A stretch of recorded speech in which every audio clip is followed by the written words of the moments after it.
السلام عليكم ومرحبا بكم معايا. اليوم ان شاء الله جيت نقسم معكم هاد الوصفه السهله السريعه البسيطه تاع لي مادلان. مقادير بسيطه وقليله وتخرج لكم كميه لاباس بها. على بالي اذا جربتوها في هاد نهايه الاسبوع راح تعتمدوها كالمجال وليداتكم. يجي بزاف خفيف، يجي هشيش، تقدروا تحشوه كيما حبيتو بالمربى ولا بالشوكولا، يعني الحاجه اللي يحبوها.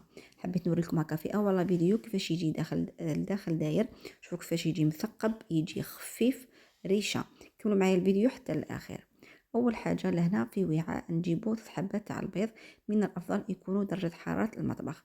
نحطهم هكا بهذه الطريقه، ومن بعد نضيف عليهم الرشه تاع الملح اكيد. نزيدوا عليهم كاس ناقص اصبع سكر حبيبات.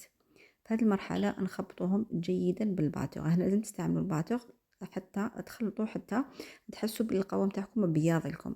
في هذه المرحله نجيبوا الكاس تاع الزيت ونبقاو نضيفوا فيه بهذه الطريقه، يعني بشكل خيط بلا ما نحبسوا الخلط.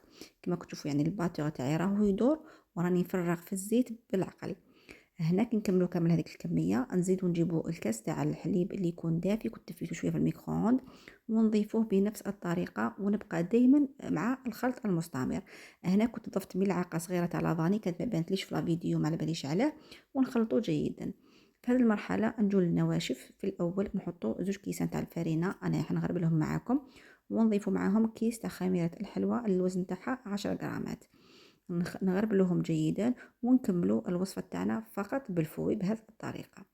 نخلطوهم جيدا مع بعض، ومن بعد انا كي خلطتهم انا حسيت باللي الخليط مازال مخصوص شويه فرينه، ضفت له نص كاس. نتوما فقط في الاول ديروا 2 كيسان وتيستوا الخليط تاعكم، لانه الفرينه كما نعرفوا كاين اللي تشرب وكاين اللي ما تشربش، وهذا هو القوام اللي نتحصلوا عليه في الاخير. هنا هذا الخليط نفرغوه نفرغه في اناء ولا في وعاء، يعني اللي نقدروا نفرغوا به فاسيلمون. انا فرغته في هذا الطاس تاع السبيسيال تاع لي مادلان، يعني اللي كان عندكم ما عندكمش عادي. ونجيبوا القالب تاعنا اللي خاص بلي مادلان. حطيت فيه هذه الكيسات الكبار، انا صراحه نبغي لي مادلان يكون الحجم تاعهم كبير كما تاع المحلات. ونعمروه فوق النص شويه كما راكم تشوفوا فيا. هاي شحال عمرته. هنا في هذه المرحله نجيبوا مربى ولا نجيبوا شوكولا، وانتم كيما حبيتوا حشوه. تحبوا حتى تخلوه هك فارغ ويجيكم هايل. هنا فقط كملاحظه حاولوا تستعملوا المربى اللي يكون القوام تاعو حاكم روحو، كما كنت في المربى انا اللي استعملته، يعني ماشي هذاك السايح اللي غير تحطوه يهبط لكم للقاع. في هذه المرحله دخلته مباشره للفوغ اللي كان سخون واحد 10 دقائق من قبل على 180 درجه. خليته حتى طلع ضاعف الحجم تاعو ودار هذا اللون الذهبي اللي كنت تشوفوا فيه. شوفوا لنا كاين حبيبات الكونفيتور حتى الساح منهم تلمو انا قويت لهم. شوفوا لي كيفاش جا خفيف ريشه وطلع وجا حمر، وشوفي ملصق ما والو، يعني صراحه جا هايل. هنا وهو سخون نحيته انا من هذاك القالب، حطيته هكا على قرياش باش يتنفس وما يعرقناش في القالب كما نعرفه. هاوليك. هنا كانت هذه الكميه دارت لي هذاك البلا اللي كنت تشوفوا فيه 12 حبه، وزدت طيبت مره واحده اخرى 8 حبات. يعني هذه المقادير يعطوكم 20 حبه بالحجم الكبير كما راكم تشوفوا. الا استعملتوا يعني لي كيسات شويه صغار يخرج لكم حتى 25 ولا 26 حبه.